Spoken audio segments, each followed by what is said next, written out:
19वीं सदी में ब्रिटिश सर्जरी, साम्राज्य के कूड़े से आधुनिक पैथोलॉजी तक। 19वीं शताब्दी में ब्रिटिश सर्जरी और चिकित्सा विज्ञान की प्रगति का एक महत्वपूर्ण लेकिन अक्सर अनदेखा हिस्सा उन यूरोपीय सैनिकों और नाविकों के शवों का ऋणी है जो भारत में तैनात थे। उस समय ब्रिटेन में चिकित्सा पद्धतियों के सामने कड़ी बाधाएं थीं।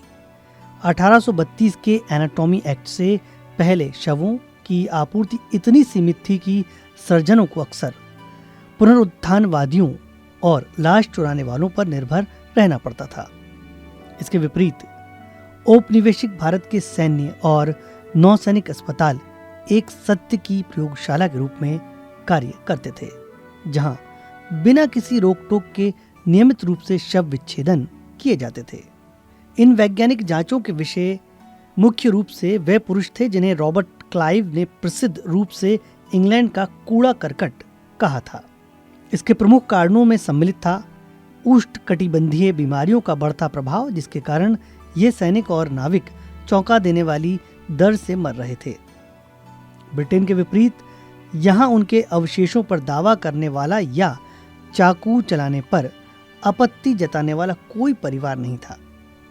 1700 के दशक के अंत तक ईस्ट इंडिया कंपनी की सेनाओं में सैकड़ों सर्जन थे। उनके पास ऐसी स्वतंत्रता और आत्मविश्वास था जिसने पोस्टमार्टम को उनके नैदानिक अभ्यास का एक मानक हिस्सा बना दिया।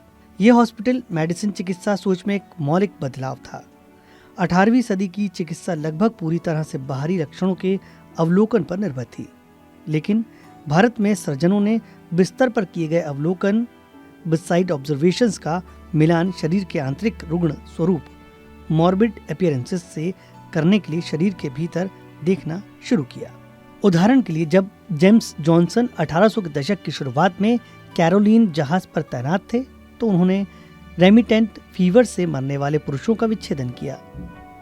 वे ये देखकर हैरान रह गए कि उनके लीवर खून से इतने भरे हुए थे कि छूते ही टुकड़े टुकड़े हो जाते थे।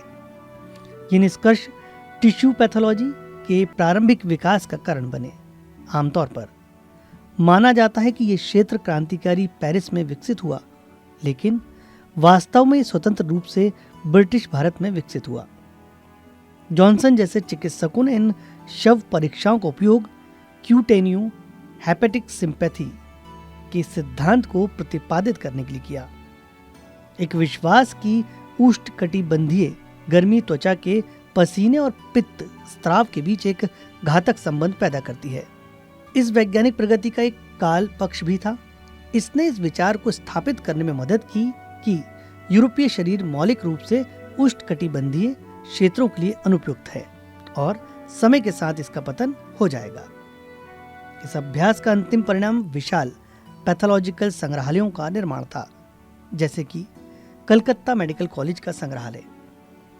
1857 तक इस संग्रहालय में पूरे साम्राज्य से एकत्र किए गए लगभग 2000 नमूने थे। इसने छात्रों को अनाम सैनिकों के अंगों के माध्यम से तपेदिक यानी टीबी और हृदय की विफलता जैसी बीमारियों के मार्ग को समझने में मदद की। इन सैनिकों के शवों के नियमित विच्छेदन के माध्यम से ब्रिटिश सर्जनों ने अनिवार्य रूप से रोगी को एक वस्तु बना दिया। उन्होंने साम्राज्य के कूड़े करकट को आधुनिक पैथोलॉजी के डेटा में बदलकर एक वैश्विक चिकित्सा विज्ञान को आगे बढ़ाया।